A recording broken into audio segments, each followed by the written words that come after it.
Ο Διευθυντής Παθολογίας στο Ιατρικό Κέντρο Αθηνών Σωτήρης Αδαμίδης δίνει λύσεις για να απαλλαγούμε από το δυσάρεστη αίσθηση πριξίματος.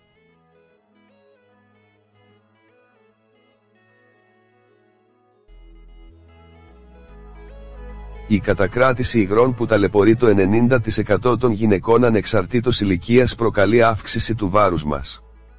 Μπορεί να προκληθεί από λάθος διατροφή, δυσανεξία σε συγκεκριμένες τροφές, τοξίνες αλλά και παθήσεις του κυκλοφοριακού συστήματος.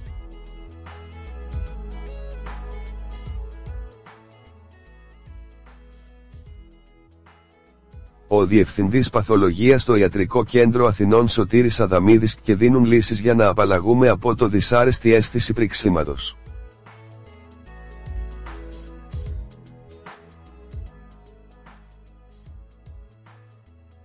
1.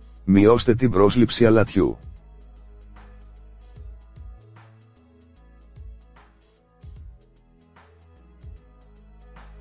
Όταν τρώμε περισσότερο αλάτι, η φυσική αντίδραση του σώματος είναι να βγάζει νερό από τα κύτταρα και έτσι προκαλείται κατακράτηση.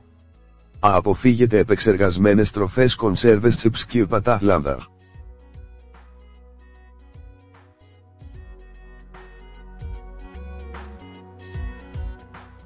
2. Πιείτε περισσότερο νερό.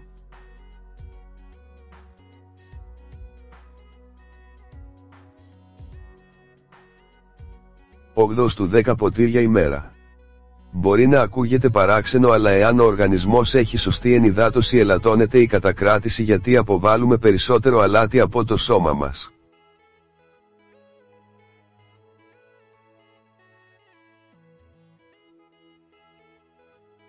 3. Καταναλώστε τροφές πλούσιες σε μαγνήσιο.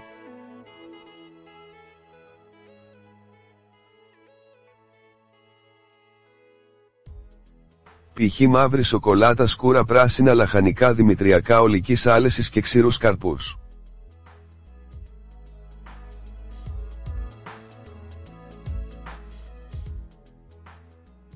Σε πρόσφατες μελέτες που έγιναν σε γυναίκες κατά τη διάρκεια του κύκλου τους κατά τη διάρκεια της εγκυμοσύνης τους, παρατηρήθηκε ανακούφιση από τα φουσκώματα της κοιλιάς και του ειδήματος των άκρων με δόση μόλις 200 mg μαγνησίου ημερησίως.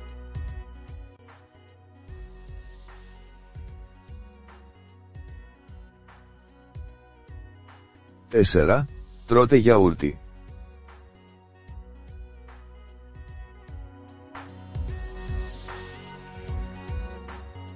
Περιέχει μεγάλη ποσότητα πρωτεΐνης και αρκετά θρεπτικά συστατικά.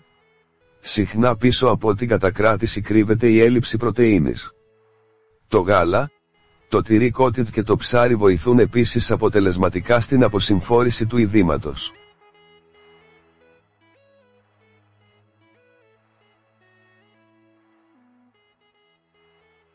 5. Αυξήστε την κατανάλωση τροφών που περιέχουν κάλιο.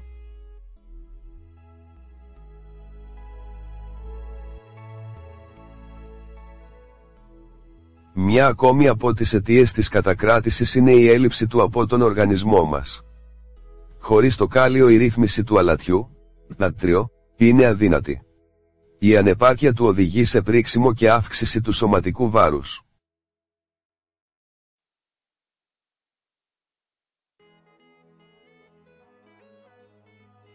Ροδάκινα, πατάτες, σπανάκι, ντομάτες, βατόμουρα και μπανάνες είναι τροφές με μεγάλη περιεκτικότητα σε κάλιο και βοηθούν στην απομάκρυνση πλεονάζοντος σιγρού από το σώμα μας.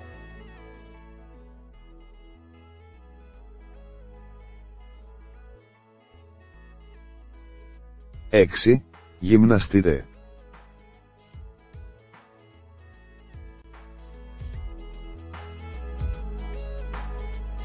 Η άσκηση βοηθάει στην αποβολή αλατιού και νερού από το σώμα μας μέσα από αυξημένη διούρηση υδρότα και εντονότερη αναπνευστική λειτουργία.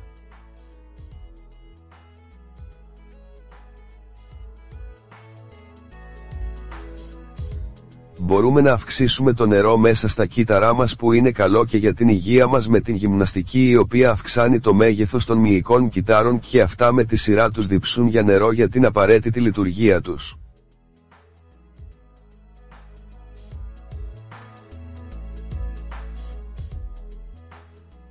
7. Ελέγξτε το άγχος.